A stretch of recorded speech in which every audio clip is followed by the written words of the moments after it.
in for a particular reason.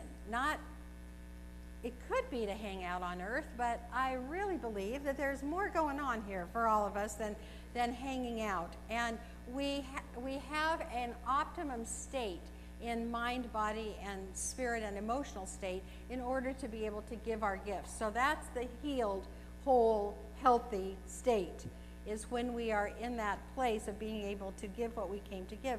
And we don't just do it all ourselves. I mean, it is restoring ourselves back to that state. But we started out with that perfection. We were created in a way that was perfect for what we came here to do. I believe that for every single person that is born, that we were given exactly what we needed in order to give what we have to give. And then what happens is that by our beliefs, the beliefs that we take on from, parents and environment and so forth, we stray from that perfect whole state and we get complaints. I can't be the only one, right? We get complaints in life. And so we feel something's missing, something's not whole, something's not perfect.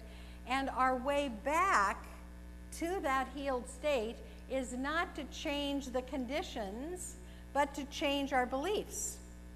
And I know that is, boy, is that a tough pill to swallow, to kind of have a health metaphor sometimes. But it is our beliefs that create our life to be in the wholeness place or the lacking place. So if we look out at this wonderful earth that we decided to come in and be a part of, that is the example after example after example of what balanced, whole, and healthy is like. So we are on, let's see okay. We believe in the healing of the sick through the power of this mind, did that. Our theme for this month, sorry, get a little bit.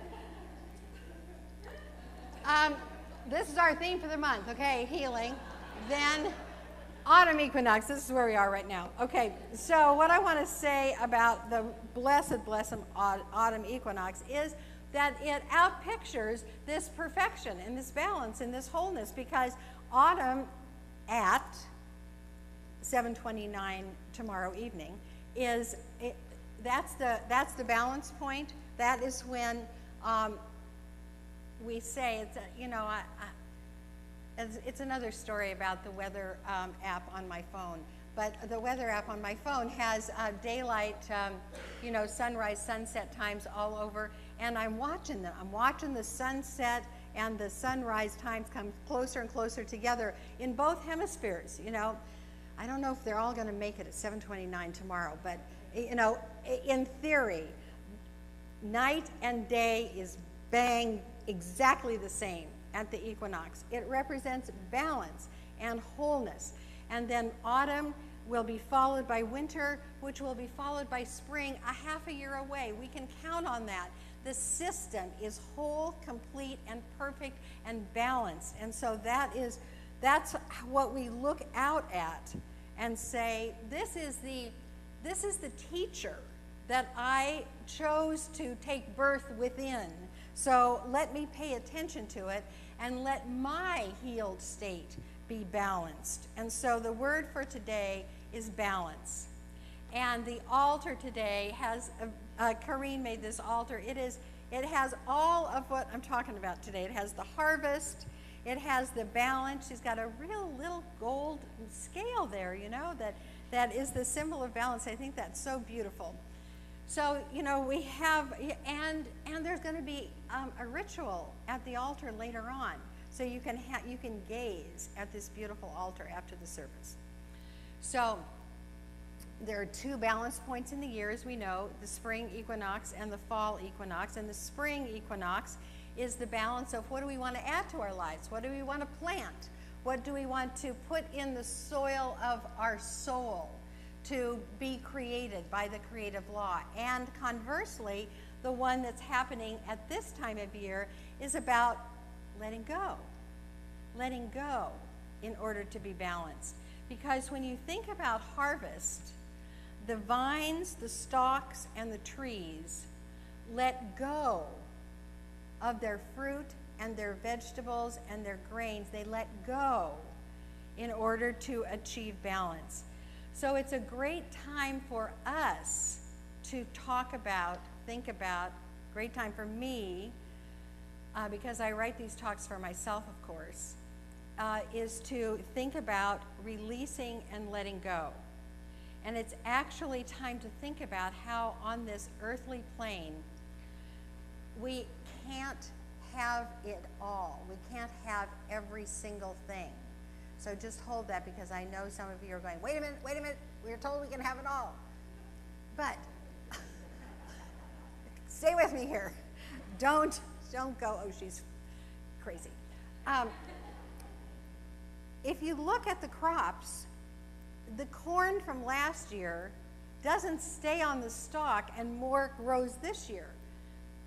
The crop, the harvest for 2013 is long gone. It was released. And so that is a lesson for us to say we can't have it all. We can't have all the cars. Okay? We can't have all the houses. So this quote from Ernest Holmes, which I read more than once a year, and which is probably talked about in most of the classes, is something that I want to put out here, because we have to kind of come to a balance point with what Ernest is saying. Here and now, we are surrounded by and immersed in an infinite good. How much of this infinite good is ours? He says, all of it. And how much of it may we have to use? As much of it as we can embody. Now, I have known, and I have to admit, that at certain times when I was new to this philosophy, I watched other people and I watched myself come into this philosophy and think, well, this is just a great philosophy for getting all that I want. And in fact, when I was new to this philosophy, I tried to explain it to people who didn't know anything about it, and they looked at me like I was absolutely nuts, saying, you think you can have it all? Well, we can't. In this world of form, we have a geographical limitation. We can only travel so far, so fast. We have a time limitation. We have a countable number of years that we're here. So we can't have every single house, every single car, every single relationship. So we choose. Can we have all of the bliss that we can embody? Absolutely. Can we expand our bliss tolerance? Yes. So I think that's what that quote means. As far as a felt state of well-being, we can grow it and grow it and grow it and grow it and go from glory to glory to glory, as they say in the Bible. That's what that means, I think. I don't think it means, and do we want every single thing? So much to dust. I mean, just that. It's just way too much. So we let go of some things in order to have things that we want more. Have you ever done that? Let go of some things in order to have something that you want more, and it's really sensible to do that. And this time of year, in the autumn equinox, when it's about letting go, we get to look at that. What can I let go of so that what I really, really long for can come into my life? And sometimes letting go is hard. It's not just like, cleaning out your closet and breathing deeply and say, well, isn't that nice? Because letting go is difficult sometimes. I know it. I'm still dealing with the empty nest thing. I'm still, trying to say goodnight to my daughter every single night. And she lives in New York, for goodness sakes. And so it suggests a concept. It's a religious concept. It's also a spiritual concept. It's also a sacred concept. But it's a concept that I have struggled with, and maybe you have too. So we're going to talk about it today. I have all my talks that I've ever done in a drawer, and I try to look at what I've said wisely in the past. I've talked about this before, and I read my last talk on it, and I'm in so different a place. you know. So we're going to talk about sacrifice. Sacrifice, letting go. So the photo here it's very risky, because sometimes sacrifice is very risky. You let go of security, and I'm going to take you into some kind of unpleasant feelings, but please trust me, because 15 minutes from now you're going to all feel great, but you got to stay with me here. So because horrible, horrible sacrifices are at the center of the Judeo-Christian tradition, and some of the Buddhist tradition, and some of the Hindu tradition, and what we call on some of the pagan religions are also about sacrifice. In fact, I bet you it's in every single religion. It's an age-old practice of restoring right relationship of the human to the sacred order. And the most often told story in Judaism is about Abraham being willing to sacrifice his son. And God said, show me that you love me and trust me, and bind your son and take him up there and be willing to sacrifice him, which Abraham did. And I think, on one level, which is hard for me to get past, it's a horrible sadistic story with the message that you have to obey God no matter what. Well, that's the message pretty much of the Old Testament. It's like God has the system, and if we obey God, we'll be in that system and it'll be good. But it's in the Christian story as well. The central story of Christianity is the sacrifice of Jesus, and how God said he gave his only begotten son. And I keep coming back to this, knowing that there is a kernel here for me that is very, very, very important, and it's also very, very uncomfortable for me to look at. It's disturbing. And when some comedian says, the God of the Bible is a vindictive old man that needs therapy, I say, yeah. So, but let's unpack this. I think sacrifice, if you just take the emotion out of it, which I try to do, is giving up something valuable. Giving up something that we value, and we do this voluntarily.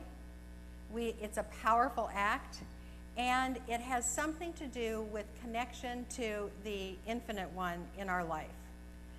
So there are two main ways that we sacrifice, I think. And I think the scary one is the one I'm going to talk about first, and the one that I don't want you to be messing with. And that is sacrifice for fear.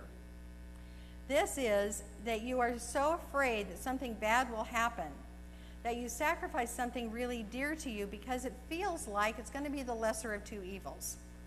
This is filled with superstition, and it is the beginning of what sacrifice was. The farmers would take their lamb without blemish to the priest, and the lamb would be sacrificed. Or, I give up my son, I give up my sheep, I give up my wealth so that I can avoid the wrath of God. So, it's actually to create a bargain. And a bargain is balance. That's what we're talking about today, creating a balance. So the trouble is, however, and this is what has run humanity forever, is that whenever we do anything with the come from place being fear, we add more fear. That's what we multiply. We may get that balance, but it is short-lived because we have the next thing to be afraid of. And so fear is always magnified. Now, I have done this in my life. I've done it. I try not to do it anymore, but when I graduated from college in Arizona, I had a boyfriend in California, and I had a path for a master's degree at Northwestern. I was accepted at Northwestern for a master's degree. What did I do? Out of fear, I moved to California, where I basically had nothing but this boy. And, I was afraid that love would not come to me again. And how did that turn out? Very, very badly, very quickly. Anybody do anything silly like that?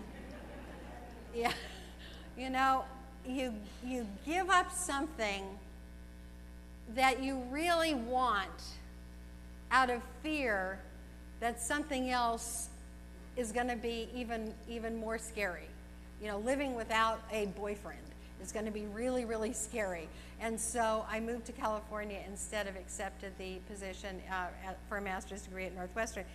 And so my life, of course, evolved from that. It evolved quite nicely, but there was that period of time in there where, boy, that fear was magnified and magnified and magnified. This is what we do not want to do anymore, is make bargains based on fear. Wherever you have fear in your life, fear around your money, fear around your kids, fear around your health, fear around tomorrow, making decisions based on that fear is not going to turn out well. So, we're not going to do that. So there's another way, however, to look at sacrifice, and it's so different, and it's so powerful, that we almost need another word. Except when you look at the etymology of sacrifice, it's the perfect word. Sacrifice, sacred act, vice, making, doing. So it is to perform a sacred rite. How do we do that? We do it, of course, with love. So the other way to sacrifice is to sacrifice for love. And when we do this, and we all do this too, we all do this kind of unconsciously, but when we do it consciously, and when we do it out of love, then love is magnified in our life. And so the way that happens is we sacrifice for love to make way for something greater. So we sacrifice sleep in order to take care of our newborn baby, out of love. We sacrifice going to a party so that we can stay home and study because we love our studies. We sacrifice keeping all the lights on to conserve electricity because we love our planet. Anytime we make a choice that says, this selfish wish of mine, I am going to set aside because there is something I love that is greater, then we do it for love, and it becomes a sacred rite. And this kind of sacrifice is also mirrored in ancient wisdom traditions. There's a story about this time of year, about the harvest time of year, that the goddess of the Gaia herself, Gaia, Earth Mother, sacrifices her grain children so that her hooved children and her two-legged children may thrive. And so, if you think about that, it's so sweet. Mother Gaia grows the grasses, and every blade of grass has an angel that is saying, grow, grow, grow. And then she loves the wind through the grasses. She loves the way the grasses change from green to golden. And then she allows them to be harvested so that they can be food for her other children. That is so beautiful. And that's exactly what we do all the time with choices big and small. But we don't do it consciously. So there's a song from Chorus Line. I know you all know it. I'm going to sing just a little refrain of it to remind you of this poignant moment. Kiss today goodbye and point me toward tomorrow. We did what we had to do. Won't regret, can't forget what I did for love.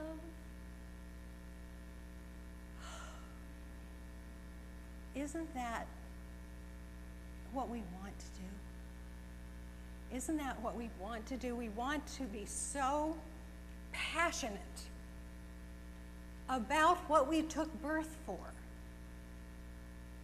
that we would give up other really important things so that we can do what we do for love. So there's a way of going through life and making every single choice for love just by asking.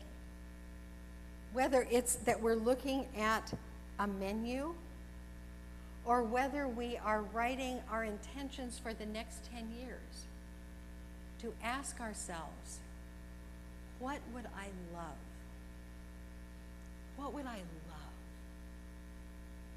And then make that choice for love, letting go of all of the other possibilities, however attractive they may be, but to make every single choice in our life for love.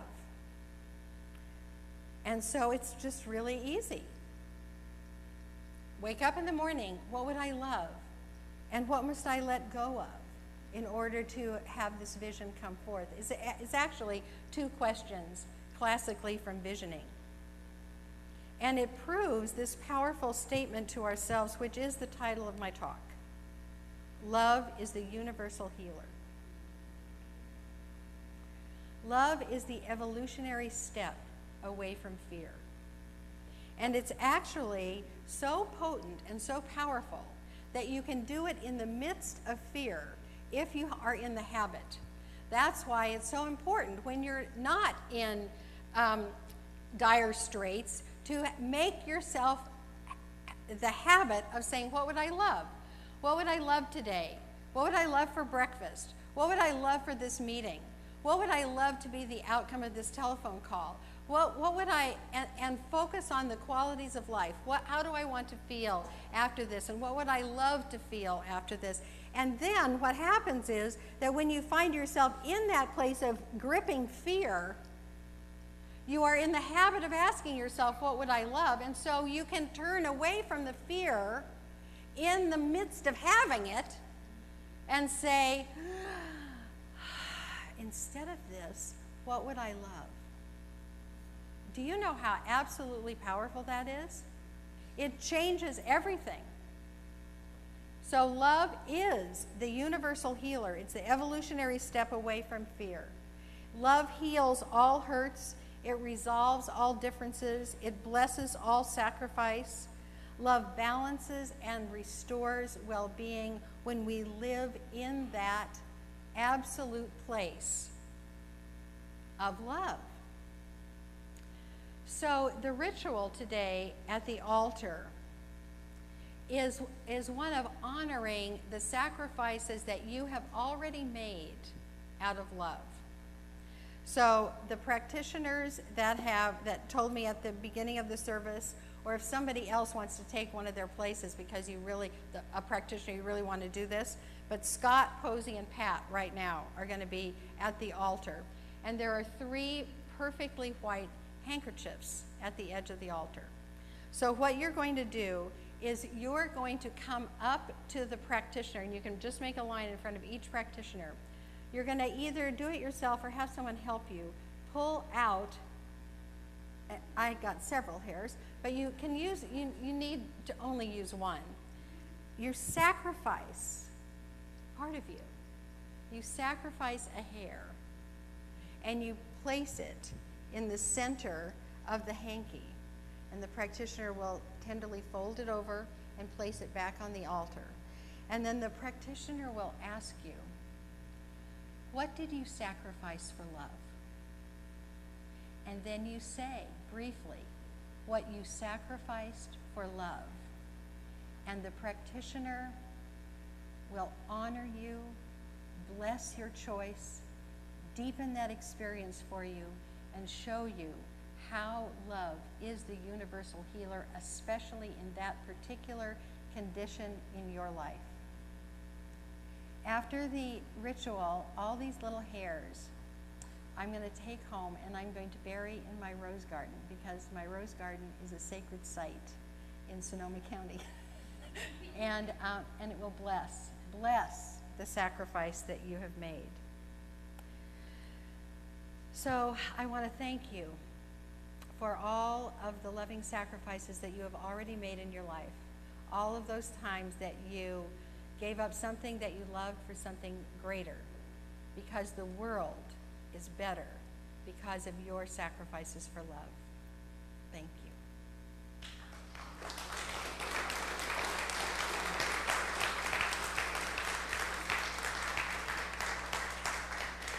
Your takeaway today, if you don't remember any other thing, is that love restores everything. So the inner work today, taken from that, is going to be a very brief visioning, because we believe in visioning in this community. If you like this practice and you would like more of it, you can have it immediately following the service, because Janet, who is a visioning master in this community, is going to take anyone who wants to do another visioning session out in the beautiful garden outside, and she will lead a visioning after the service. So you can just get filled up with that. In this moment, please turn within and go to that place where there is absolute wholeness, where you feel the arms of the infinite wrapped around you, and a whisper in your soul that says, I love you. I made you. I sustain you. I supply you. And I love you. There is nothing to fear, for the entire universe is made from my love. Go to that place, and then, in that place of golden light and intense well-being, absolute balance, and unconditional love, you ask yourself, what would I love?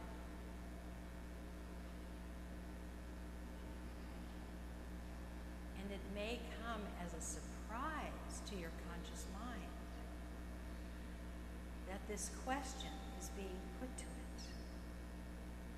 And so you let the question sink down from your conscious mind into your heart and ask again, what would I love?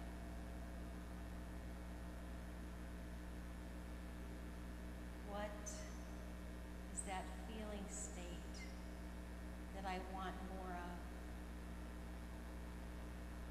What is the path of giving my gift that I would absolutely love?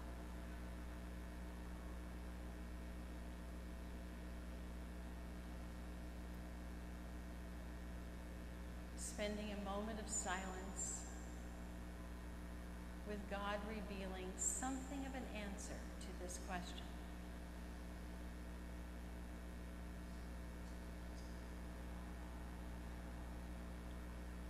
We then ask, what must I release in order for this beautiful vision to come into my life? For if it is already given, but it is not in my experience, there just might be something standing in the way. And if I can release it, dear God, show me now.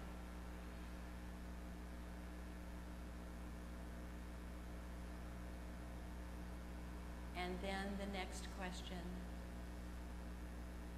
what shift must I make inside to accept this blessing?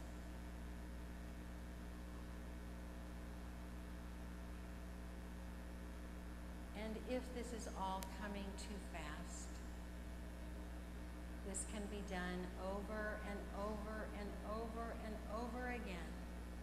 Simple questions. What would I love? What must I release? What shift must I make inside to accept? And then, dear source of my soul, is there anything else to reveal to me in this moment?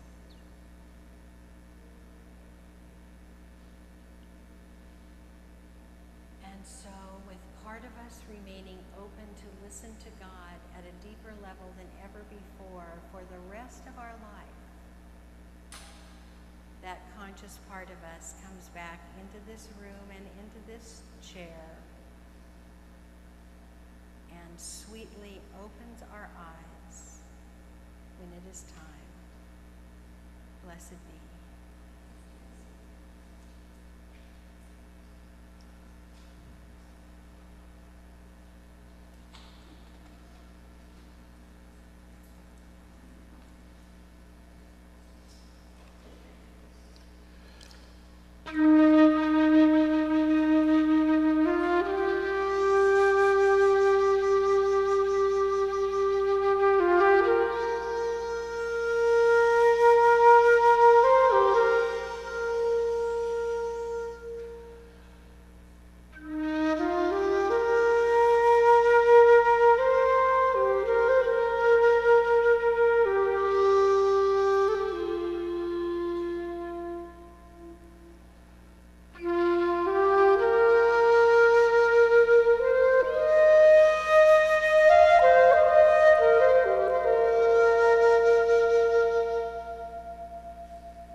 So beautiful. All right. So, feel your toes. I want to get you back in your body here. Good, good, good, good.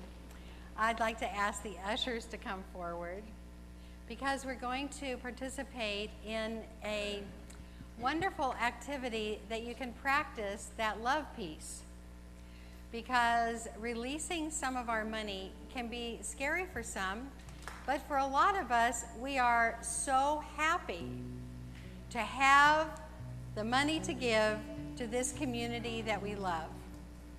And so we'll do the affirmation together in just a moment, but right now, put your gift next to your heart, and if you automatically give, just bless the bank, wherever that money is in cyberspace, you know, it's being transferred right now from your bank account into our account, and it's so sweet that that happens, and so much joy and so much love and so much generosity of spirit, so much gratitude that we have it to give so that we can support and sustain our spiritual home that is so precious to us. And now let's read this together. This gift I give is God in action. I now send it forth to bless and to prosper. I know that everywhere it goes, it is creating a world living in love, one heart and one thought at a time. Blessed be. So with the ushers now, please receive the gifts, and we're going to sing this song.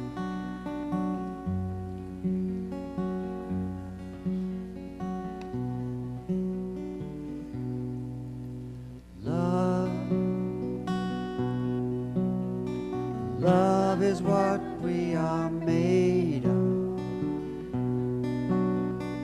Love is what we belong to. Love is our deepest prayer. Love is what we are made of. Love is what we belong to. Love is our deepest prayer. Love,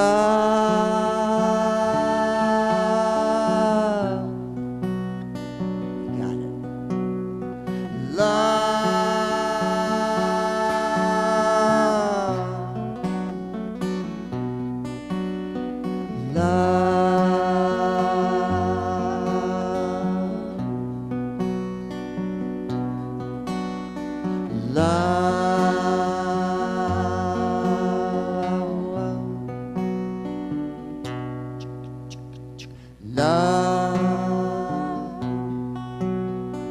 Love is what we are made of. Love is what we belong to. Love is our deepest prayer. Love is what we are made of. Love is what we belong to. Love is our deepest prayer. Last chance.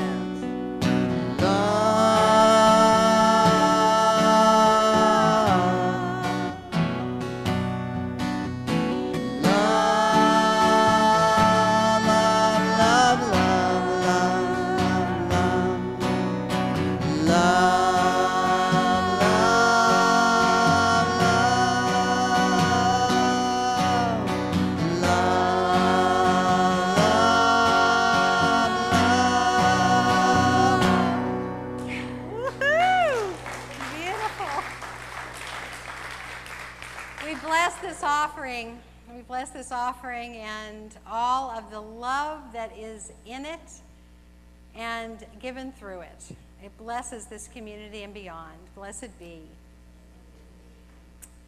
Okay. What else is going on in our community is Bodie and Sechco Meese and Juniper right in the Corte Madera Town Center at 2 p.m. So you hang out here for a little while, you go have lunch a little while, and then you go see Bodie again at 2 o'clock right over here. So blessed be. If you are loving this community and you are not a member, or if you don't know if you're a member, you're probably not, and you would like to see what that involves, then we're going to have a new member orientation on Sunday, October 5th, and that's where you get to know what membership means and what are the responsibilities and blessings and what you give and what you receive and all of that. And then you make a decision about joining the family here, and then there's a party the following Friday, and then an induction into our community the following Sunday. It's lovely, and M. Louise, stand up, sweetheart. M. Louise is our membership core person, so if you would like more specific information, please see M. Louise. Fall classes, mine have started. The Foundations class on Tuesday and Prosperity Plus 2 on Thursday. And I'm telling you what, they are both such precious, precious classes. They are open for one more week. So if you missed signing up, you can still come. I wish you would. And then Janet's class, Envisioning, starts this week. So you've had a little tiny taste of it. You can have a bigger taste after the service. And her class is, vibrant, big, healthy class, and there's more room for you there too. At the last Friday of this month, we have the party for the Libras. So you beautiful, balanced people, we are going to have a party for you and have big fun. And so you are welcome to come Friday night, September 26th, 7 o'clock at Sue Ruta's home. There has been some confusion. If it's 6:30 or 7, now I'm clear, 7. I think I try to start at 6:30, and so I won't do that anymore. Then the Autumn Balance Ritual is coming up on Sunday, October 5th at the Learning Center. Saturday, because we're doing the orientation on Sunday. Saturday. It's 7 o'clock. 7 o'clock. What? Yes, on Saturday. So the sign up is somewhere around here. And so it's at the, thank you. It's at the education table, and there's an envelope there for you to put in $20 because we need 6 people to sign up and pay so that I know how many supplies. Remember, there's not a slide for Janet. I apologize for that, but there is going to be a visioning out there right after the service, and so please, here are your choices for after the service. You can get a prayer from our practitioners that are at the table.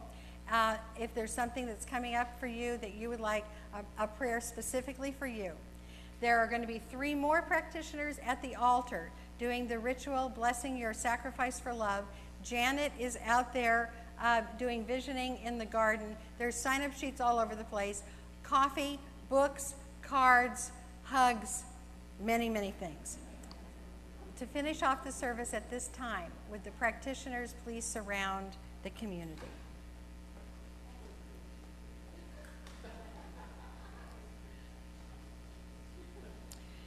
And so now just receive this blessing from me.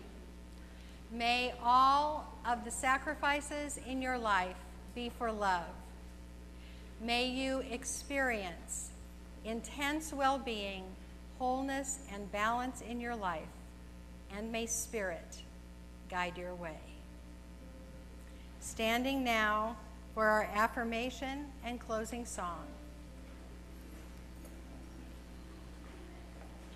Right up here with me. What I did for love enlarges my heart.